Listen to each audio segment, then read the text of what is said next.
बिस्मिल्लाहिर्रहमानिर्रहीम। प्यारे बच्चों, अस्सलामु अलैकुम। उम्मीद है कि आप सब खैरियत से होंगे। मैं हूं आपका मुअल्लिम मोहम्मद उसामा अनस। बच्चों, आज का हमारा बी लिफ्ट है 59, जिसका तसलसल यकीनन आपने कर लिया है। और आज का हमारा काम हासिल ताल्लुम नसर पढ़कर इसमें मौजूद मालूमात और तसव्वुरात को अख़ज़ कर सके। ठीक है, तो चलते हैं अपने सबक की तरफ। सबसे पहले हमने क्या करना है कि नसर पढ़कर मालूमात और छुपे हुए तसव्वुरात को अख़ज़ करना है। ठीक है, मालूमात और तसव्वुरात, सबसे पहले ये देखें कि मालूमात किसे कहते हैं कि वो हक़ाइक़ जो तहरीर में साफ नज़र आते हैं, मसलन तारीख़, नाम, जगह, आदादो शुमार। ठीक है, ये मालूमात है। तसव्वुरात क्या कि वो गहरी बातें जो लिखारी हमें समझाना चाहता है, मसलन हमदर्दी का जज्बा, आज़ादी की अहमियत या साइंसी उसूल। दोबारा फिर देख लें, मालूमात किसे कहते हैं कि वो हक़ाइक़ होते हैं जो तहरीर में साफ नज़र आते हैं। इसमें तारीख़ आती है, नाम, जगह, आदादो शुमार।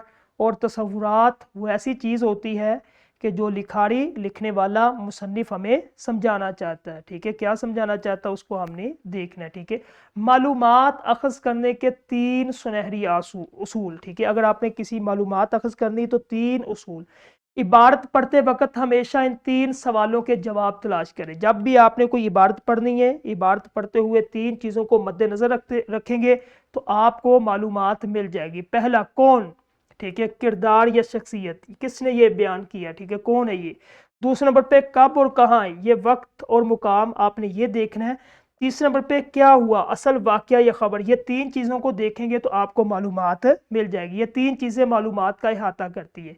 उसके बाद तसव्वुरात को कैसे पहचानें? तसव्वुरात बराह रास्त लिखे हुए नहीं होते, इन्हें लाइनों के दरमियान पढ़ना पड़ता है। ठीक है, इसमें आपने ये देखना है कि लहजा, लिखने वाले का अंदाज़ कैसा है, संजीदा है, खुशगवार है या तनकीदी है। मरकज़ी ख़याल, इस तहरीर का असल मकसद क्या है। तो उसके बाद अमल की दावत, लिखने वाला हमें किस काम पर उभार रहा है। ये है तसव्वुरात को हम इस तरह पहचान सकते हैं। उसमें लहजे को देखें, लिखने वाले का अंदाज, उसके बाद इसका असल मकसद और किस चीज़ की हमें दावत दे रहा है। ठीक है, तो अब हमने ये देखें, एक अमली मशक करते हैं। सन 1960 में जब पहली बार मछेरों ने समुंदर के साहिल पर प्लास्टिक की बोतलें देखी तो उन्हें अंदाज़ा नहीं था कि ये आने वाले वक्त में आबी मखलूक के लिए जहर बन जाएगी। आज लाखों टन कचरा समुद्रों को आलूदा कर रहा है, जिससे मछलियाँ मर रही है। ठीक है, अब इसको, ये जो छोटी सी इबारत हमने पढ़ी है, इसमें हमने 2 चीज़ें देखनी है, मालूमात, तसव्वुरात। मालूमात इसके अंदर क्या है, जिस तरह हमने देखा था कि वाक़या 1960 में शुरू हुआ, ये मालूमात हमें मिली है। दूसरी मालूमात इसके अंदर हमें क्या मिली कि आलूदगी की बुनियादी वजह प्लास्टिक की बोतलें, ये हमें मिली है।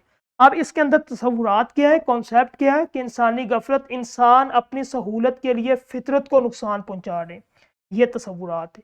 दूसरा, एहतियात ना की तो समुद्री हयात ख़त्म हो जाएगी। ठीक है, अगर इसकी एहतियात ना की।